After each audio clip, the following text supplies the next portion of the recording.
Hello you guys and welcome back to Stampaholics Anonymous. Today you are not seeing my hands for the intro part. I'm sorry for that. But I promised in the Watermarble collab I did with Polished Blissfully that I would eventually, share my tips and tricks that I learned while I practice watermarbling for a full 2 weeks. So that's what this video is going to be about. So I didn't film like a special intro for this, and I just filmed some behind the scenes stuff that I'm going to cut together from my actual collab video. And I'm going to let you watch that now. Have fun, and I hope you take away something from this. Alright, let's get into the watermarbling part. I wanted to also share some tips that have finally made watermarbling work for me. I couldn't make it work in the past, and going up to this tutorial or this collab, I actually sat down a bunch of times and did practice runs. That's tip number one. Practice, practice, practice. You just gotta practice and find the way that works best for you. Then I also looked up like several tips online. I found some good videos, I found some poor videos. My biggest inspo for watermarbling, and a person that I think is like, really doing a good job at it, is like Brave Steven Nails, Tara from Brave Steven Nails. If you haven't checked her out yet, you should do that. She also makes her own indie polish, but she is really good at watermarbling. And one thing, or like a couple of things that I picked up from her, is like using this orange wood stick to pick up your polish, or the remainder of your watermarbling image, so to say, after you're done. And you can see that I've practiced quite a few times because there's a lot of dried polish on this little lollipop here. That's one tip that I've learned. Then in another video I saw the girl suggested using warm tap water, and that's what I used. The tap water here in Cologne contains a lot of it's not soft water, let's just put it that way, but it works for me. Then you also want to have a, clean, but possibly clean cup. I'm using these like, not plastic, they're like this in between plastic and paper cup thing. And you just want to make sure that there's no residual, dust or anything in, or cat hair for that matter, in the cup before you fill it with water. Then another important thing that I learned was, or that is like pretty obvious once you start doing this, is like unscrew all of your bottles and have them ready. And then another thing, a key thing that I've learned is patience. Patience is not one of my strong suits. So in the past when I tried this, I was like bam, bam, bam, putting a polish in there and going at it and swirling and then dunking my finger, and it will look like shit, basically. And the key is be patient. These polishes from Pretty Serious are very good to do this. There's probably other cream polishes out there that watermarble like a charm. I also ventured into watermarbling with hollow polishes from Super Cheek Lacquer, and that actually worked. Well, you can see that I botched it here, but anyway, it does work. There are some hollows that you can watermarble with, so yeah, just be patient. Do one nail at a time. That's also important. That's also why it's so important to have like a good latex barrier and paint it on, like, everywhere where you know that your finger is going to be in the water. And then also use a watermarbling tool, or if you don't have that, just use a pointy object. Don't use like even though it's tempting to do that, do not use like a very small dotting tool. Use something that has a point. And another thing I picked up from Tara is to wipe that thing clean every time. You're gonna do the watermarbling and then you're gonna clean this thing off before you go back in. Every time. It's time consuming, but it's totally worth it. Take my word for it. So what I'm going to do now is I'm going to start with my pointer finger because it's the easiest one to dunk, and then it gets harder as we progress around my hand because you gotta hold your hand in weird positions.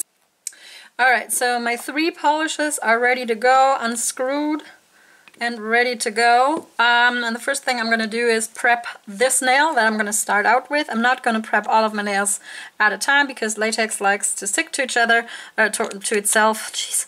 So I'm just going to do one nail at a time. Like I said, it takes patience and a lot of that. It was pretty, you know, it was like meditating for me at some point.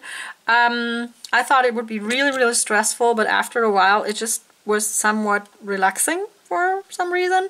And I also don't feel like you're wasting a lot of polish because you're really just putting in droplets of polish. And if you were to paint your nails, you are for sure using more than one drop of polish. Another thing is get in there, like really in there behind your nail, so you don't have to do as much cleanup afterwards. And I just leisurely paint my whole finger. You could of course use these, like if you're allergic to latex, maybe you could just use one of those mitty like thingies that you can put around your nails, for example. That will work also if you make sure that you cross them in the back. Okay, so my finger is prepared, the latex is drying.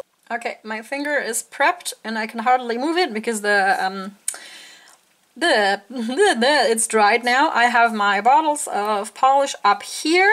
Okay, we're gonna start dropping now. I have the bottles in the order that I'm gonna use them in. I'm just gonna keep them in that order so I remember to go, you know, in the same color order. Even though that doesn't really matter. It just depends on what you're going for.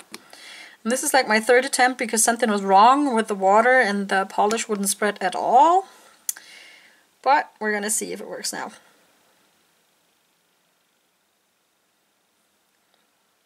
Yep, that's better.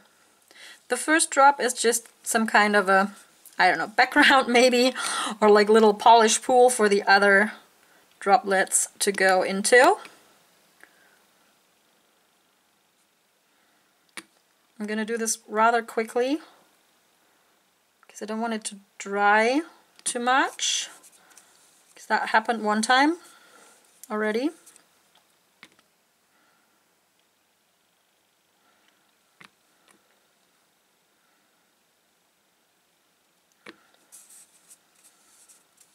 And I keep turning because I'm hoping that it will make the polish spread out more.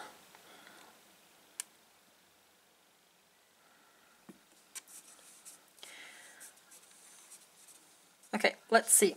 Maybe it's because I have my window open and the polish is drying too quickly.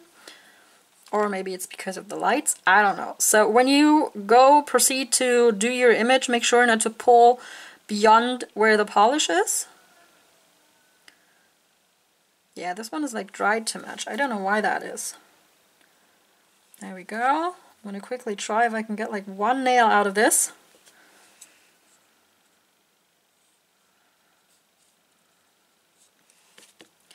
Maybe I can't.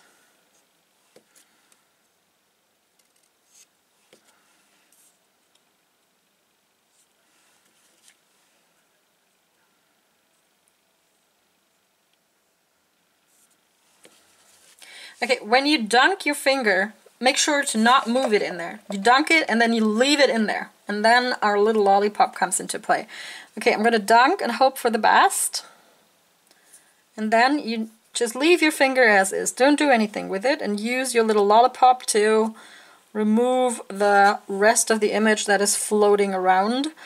And then, only then, you can pull out your finger and look at what you have created. Here we go.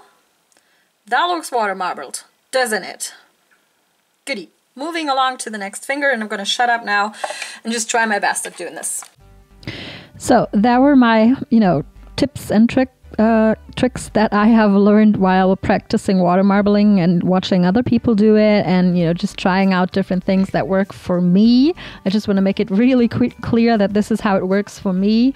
I can't guarantee you that it's going to work for you. You just have to try, and that's like what I mentioned. You have to practice and try and try and try.